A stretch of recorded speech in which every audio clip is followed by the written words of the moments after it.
Good afternoon. This is Akashvani. I'm Anuja Kumar with the Midday News.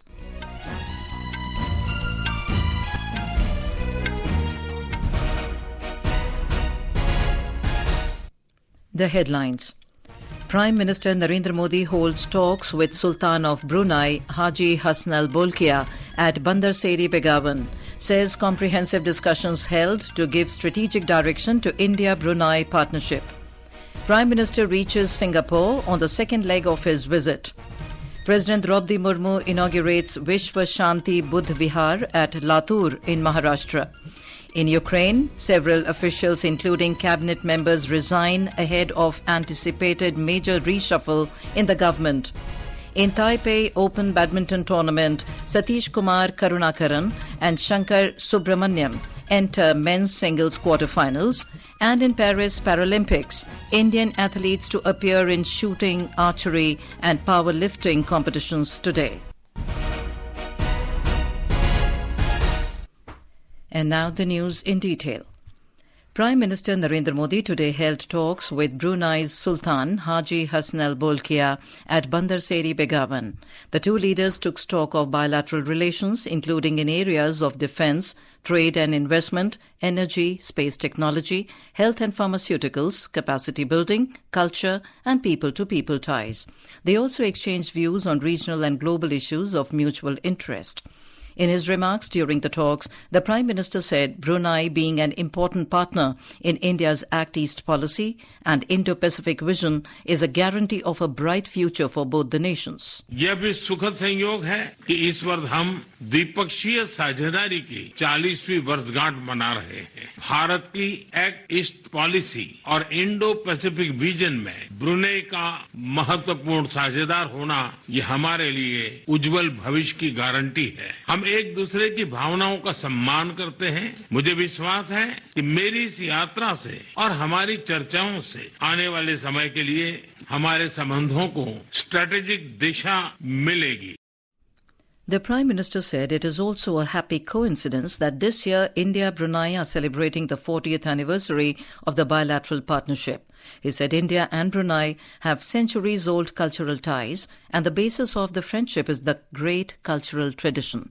Mr. Modi expressed happiness that he has the opportunity to visit Brunei at the beginning of his third term and to discuss the future with the Sultan. 2018 में हमारे गणतंत्र दिवस पर मुख्य अतिथि के रूप में आपकी भारत यात्रा की स्मृतियां आज भी भारत के लोग बहुत गौरव के साथ याद करते हैं। मुझे अत्यंत खुशी है कि मुझे अपने तीसरे कार्यकाल की शुरुआत में ही ब्रुनेई की यात्रा करने का और आपसे भविष्य के विषय में चर्चा करने का सौभाग्य मिला है। India and Brunei signed an MOU for cooperation in the operation of telemetry, tracking and telecommand station for satellite and launch vehicles. The two countries also decided to elevate the bilateral ties to enhanced partnership level to further strengthen deepened relationship in all areas of mutual interest. Later, in the banquet hosted by the Sultan of Brunei in his honour, Mr. Modi said India and Brunei have decided to give strategic direction to their partnership and he and the Sultan had a comprehensive discussion on all aspects. Bharat और Brunei के बीच गहरे ऐतिहासिक और सांस्कृतिक संबंध है। इस साल हम अपने राजनीतिक संबंधों की 40वीं सालगिरह मना रहे हैं। इस अवसर पर हमने निर्णय लिया है कि अपने संबंधों को एनहांस पार्टनरशिप का दर्जा देंगे। हमारी साझेदारी को स्ट्रेटेजिक दिशा देने के लिए हमने सभी पहलुओं पर व्यापक चर्चा की। हम आर्थिक, वैज्ञानिक और रणनीतिक क्षेत्रों में अपने सहयोग को मजबूत करने के लिए प्रतिबद्ध है। Mr. Modi expressed happiness that the Indian community is making a positive contribution to the economy and society of Brunei. He said the inauguration of the Indian embassy has given the Indian community a permanent address. The Prime Minister said India has always given priority to ASEAN peace and will continue to do so. Bharat की act east policy और Indo Pacific vision में Brunei का महत्वपूर्ण साझेदार रहा। भारत हमेशा ASEAN centrality को प्राथमिकता देता आया है और आगे भी देता रहेगा। हम सहमत हैं इस क्षेत्र में कोड ऑफ कंडक्ट पर सहमति बने। हम विस्तारवाद नहीं, विकासवाद की नीति का समर्थन करते हैं। After the completion of his visit to Brunei, the Prime Minister has reached Singapore on the second leg of his two-nation tour. He is visiting Singapore at the invitation of his counterpart, Lawrence Wong. The two leaders will review the progress of the India-Singapore strategic partnership and exchange views on regional and global issues of mutual interest. Big investment has been announced by a leading Singapore group ahead of Prime Minister Narendra Modi's visit. The company will invest around 90,280 crore rupees in the next 4 years. In a social media post, the High Commissioner of Singapore in India, Simon Wong, said CapitaLand of Singapore, which is one of Asia's largest diversified real estate groups, has planned to more than double its funds under management in India. He expressed happiness that Singapore companies are doubling down on investments in India. This is Akashvani giving you the news. For quick news updates round the clock, follow us on our X handle at AIR News Alerts. President Draupadi Murmu inaugurated and dedicated to the nation the Vishwa Shanti Buddha Vihar at Udgir in Latur district of Maharashtra. The President also installed a statue of Gautam Buddha inside the Vihar and paid tribute to Dr. Baba Saheb Ambedkar by offering flowers at his statue. The event included a traditional Buddha worship ceremony. Governor C.P. Radhakrishnan, Chief Minister Eknath Shinde, Union Minister of State for Social Justice Ramdas Athavale and Deputy Chief Minister Devendra Fadnavis were present on the occasion. The newly inaugurated Buddha Vihar in Udgir is a replica of the Buddha Vihar in Kalburgi, Karnataka. It is situated on a 15-hectare site and features a meditation center that can accommodate 1,200 followers. The main entrance to the Vihar, inspired by the Sanchi Stoop in Bihar, has been designed to provide an impressive entryway to the premises. A memorandum of settlement will be signed among Centre, Tripura government, representatives of National Liberation Front of Tripura and all Tripura Tiger Force in New Delhi today. Home Minister Amit Shah, Chief Minister of Tripura Manik Saha and senior officials of Home Ministry and Tripura government will also be present on the occasion. The Narendra Modi government has signed 12 important agreements so far to bring peace and prosperity in the northeast. Of them, 3 agreements are related to Tripura. Around 10,000 people have given up arms and joined the mainstream due to signing of several agreements by current government to make the northeast region free from extremism, violence and conflict. Rajya Sabha Chairman Jagdeep Dhankar today administered oath to newly elected members of Rajya Sabha at the Parliament House. The members are BJP's Dharyashil Mohan Patil, elected from Maharashtra, Kiran Chaudhary from Haryana, Rameshwar Teli from Assam, George Kurian from Madhya Pradesh. Dr. Abhishek Manu Singhvi of the Indian National Congress, representing Telangana, also took oath today. Union Minister for Heavy Industries H.D. Kumaraswamy has said that the government is working towards making India a global hub for electric vehicles or EVs and committed to advancing the country's EV ecosystem. Addressing a national conference on electric mobility in New Delhi today, Mr. Kumaraswamy said that government's focus is to accelerate EV adoption in the country and achieve carbon emission net zero target by 2070. The theme of this conference was Building India an Electric Mobility Hub for Viksit Bharat. In Nagaland, at least 6 people were killed in landslides on National Highway 29 that cut off capital Kohima from Dimapur, the commercial hub of the state, today. A portion of the highway also completely washed away due to the heavy rainfall last night.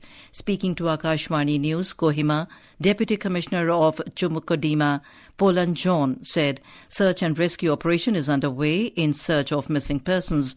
Mr. John also said due to heavy rainfall, several houses and hotels at the roadside were damaged. In Andhra Pradesh, Chief Minister N. Chandrababu Naidu reviewed the flood relief operations with state ministers and district collectors of flood-affected districts. He directed the officials to take up sanitation measures to clear the mud and debris from the flood-impacted houses. Briefing the media, Mr. Naidu said the state government will assist in reconstruction of damaged houses and coordinate with the insurance agencies for speedy disposal of insurance claims. The Chief Minister said that medical camps have been organized to prevent the spread of communicable diseases in the flood-affected areas. He said the state government will submit a detailed report on the flood damage to the central government for seeking financial assistance for rehabilitation measures. The India Meteorological Department, or IMD, has forecast very heavy rainfall over Gujarat today. The weather agency has also forecast heavy rainfall over Konkan, Goa, Gujarat, East Rajasthan, Northeast for next week. In some foreign news, in Ukraine, at least 6 officials, including members of the cabinet, have stepped down from their positions ahead of an anticipated major government reshuffle. Those who handed their resignations also include deputy prime ministers and the head of Ukraine's state property fund.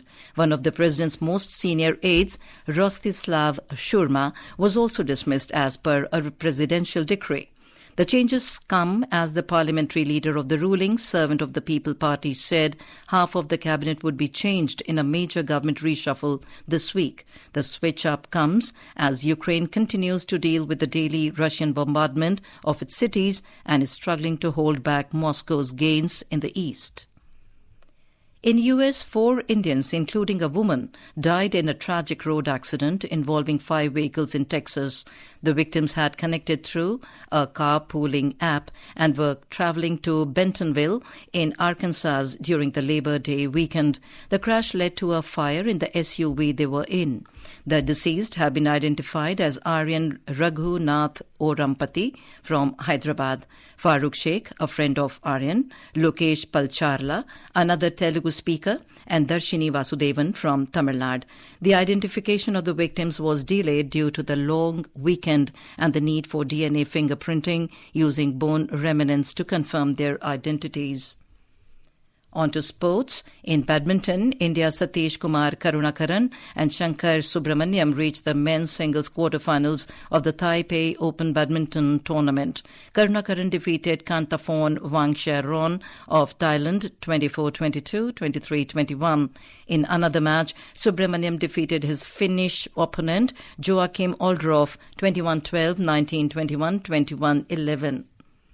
In Paris Paralympics on day 7 today, Indian athletes to appear in shooting, archery and powerlifting competitions. In powerlifting, Paramjit Kumar will compete in men's 49-kilogram final. In shooting, Nihal Singh Rudransh Khandelwal will compete in mixed 50-meter pistol SH1 event. In archery, Harvinder Singh will face Sen Lung Hui of Taipei in men's individual recurve open round of 32. However, India's shot put throwers Sachin Khilari, Mohammad Yasir and Rohit Kumar bowed out of the medal contention after failing to cross the 15-meter mark. Domestic benchmark indices Sensex and Nifty traded in the narrow range today with modest loss amid massive sell-off in global markets. BSE Sensex was trading down 284 points to 82,271 and Nifty 50 was at 25,180 with a fall of 100 points when reports last came in. In the broader market at BSE, the mid-cap index declined 0.34% while the small-cap index gained 0.36% when reports last came in. Oil prices slipped today, extending a plunge of more than 4% the previous day and hovering at their lowest since December.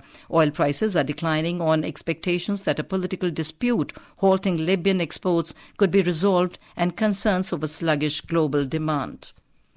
And now, before we end the bulletin, the headlines once again.